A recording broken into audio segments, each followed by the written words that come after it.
Welcome to Museum Archipelago. I'm Ian Elsner. Museum Archipelago is your audio guide through the rocky landscape of museums. Each episode is never longer than 15 minutes. So let's get started.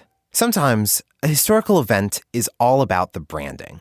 And the brand of Plymouth Rock as the spot where William Bradford and the Mayflower Pilgrims first disembarked is pretty strong.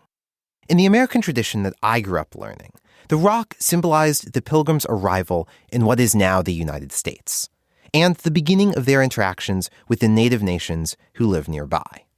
Plymouth Rock is an easy visualization tool, a shorthand, something that sticks in your mind.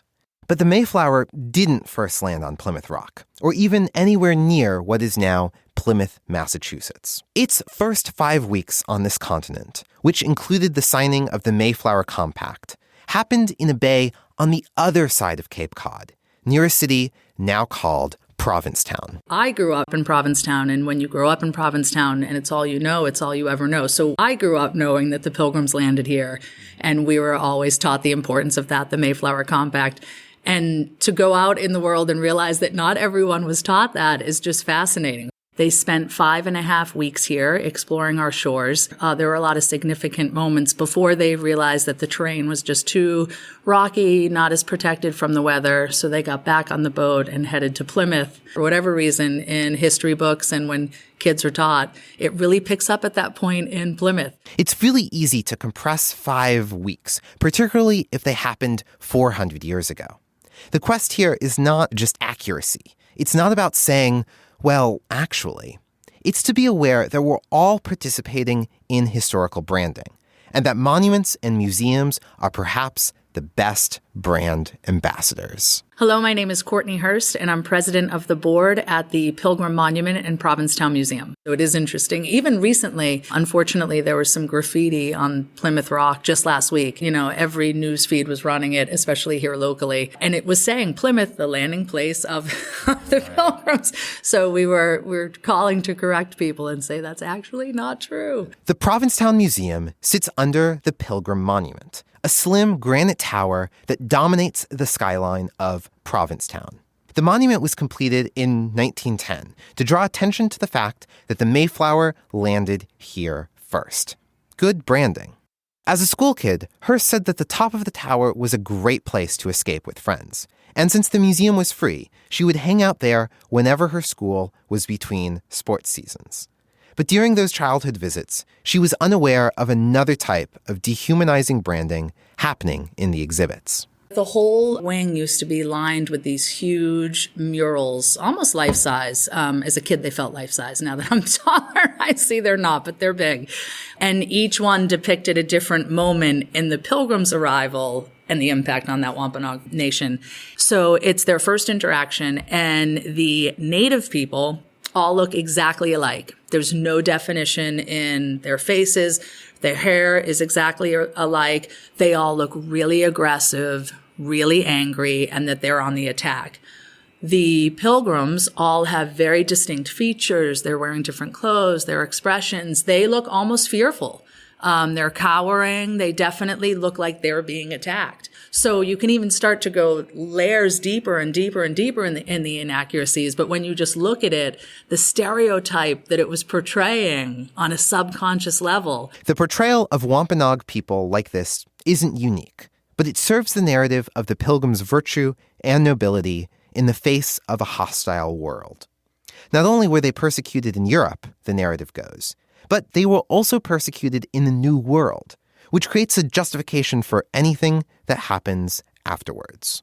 All of this buttressed by the implied neutrality of the museum. They were so inaccurate that we're actually going to leave one of them up in this new exhibit as a, can you point out what's wrong? And part of the interactive of the exhibit will be show what's wrong. The new exhibit, which is called Our Story, is a partnership between the Provincetown Museum and members of the Wampanoag Nation. So Our Story, we're working with, in conjunction with the Wampanoag tribe.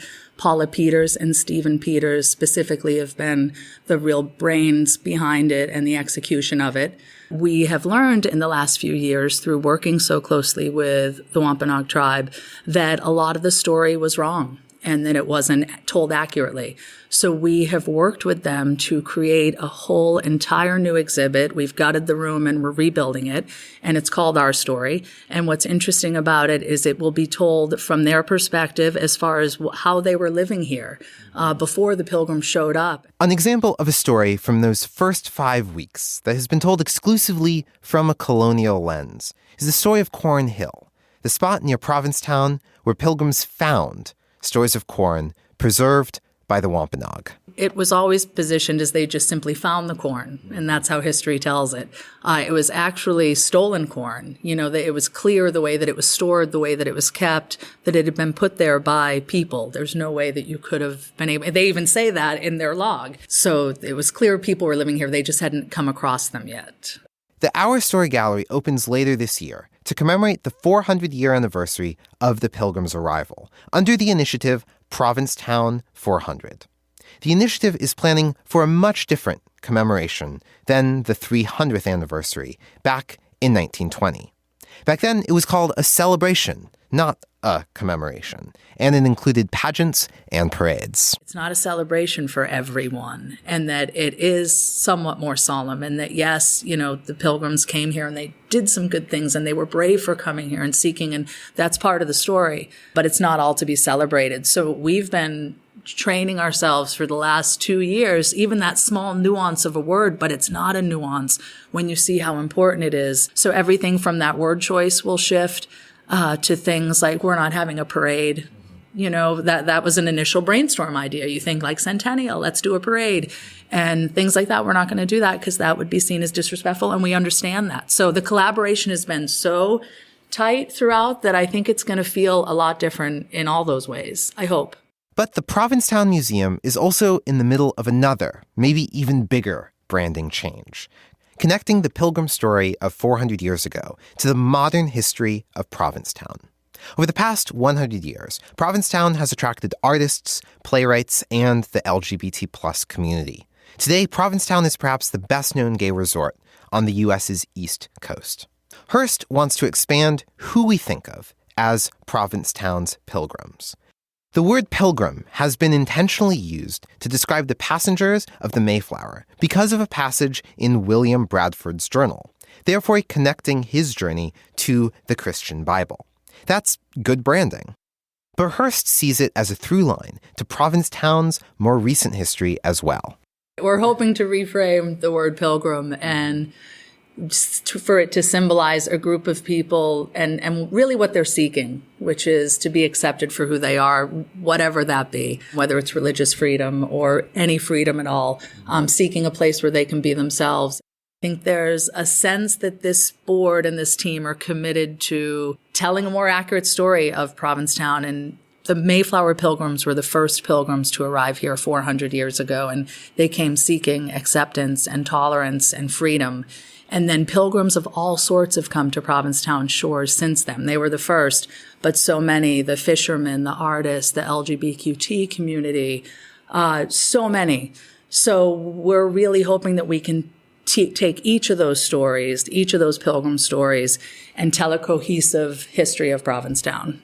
Growing up here, the AIDS epidemic was so close to us. And again, you just grow up thinking that's what most people saw in life, and to think that my mom would cruise dinners by guys' house that were struggling and had no one, and how many of them came here to, in some cases, die, and how this town, these Portuguese women in the community just took them in and loved them and really took care of them. That's a story that's, it's Provincetown's story, but it's the AIDS story, and it's a national story. And that's a case that likely might be in the new updated version of the museum. So when we say that we want to tell a more accurate, it's even just a more comprehensive story, because it does have a thread in the nation's history as well. An example of a future exhibit might be about the Spiritus pizza riot of 1990, which Hurst says was Provincetown's analog to the important Stonewall riots in New York City. When the bars would get out at night, and typically the gay bars would get out, and not just gay bars, but gay people would come into the street and they would all eat pizza, and it would be really hard to get through. Well, one night there was a police officer was giving them trouble unnecessarily shouldn't have been, and the group rioted. So these moments that were happening here in our Cosmo, but shifted the town, and the town shifted legislature on what used to be called gay bashing,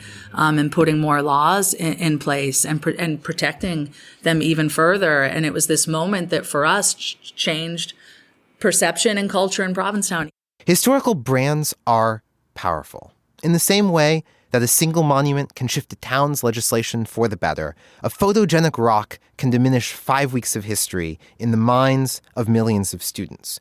And the word choice that a museum uses can turn a bushel of stolen corn into just an innocent, lucky find. As the 400-year anniversary of the Mayflower's arrival approaches, the Provincetown Museum is preparing for the commemoration by changing things up. They don't use the word branding. But, like the Pilgrims themselves, they're expanding the word pilgrim to include recent Provincetown history. They're working to tell the story of members of the Wampanoag Nation directly, instead of through the lens of the colonists. And they want people to know that the Mayflower landed here first, before moving on to Plymouth.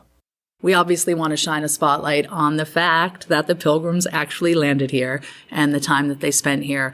But beyond that, we're hoping to cast a spotlight on Provincetown as a place that is welcoming to pilgrims, and that message for us in today's time feels just as powerful. This has been Museum Archipelago. Grab your popcorn, because Museum Archipelago is going to the movies. Introducing our brand new bonus series, Archipelago At the Movies. Each episode, we dive deep into a movie about museums and try to understand what it says about the broader museum landscape. The Archipelago at the Movies deep dives into National Treasure and Night at the Museum are now available exclusively to Club Archipelago members. Not a member yet? Join now, and you'll also get full access to the Club Archipelago bonus podcast, plus fun extras like stickers and pins. Join today at patreon.com/museumarchipelago. You'll find a full transcript of this episode, as well as show notes and links, at museumarchipelago.com. If this is your first show, subscribe for free in your favorite podcast player. And if this isn't, leave us a rating or review wherever you get your podcasts. Thanks for listening. And next time, bring a friend.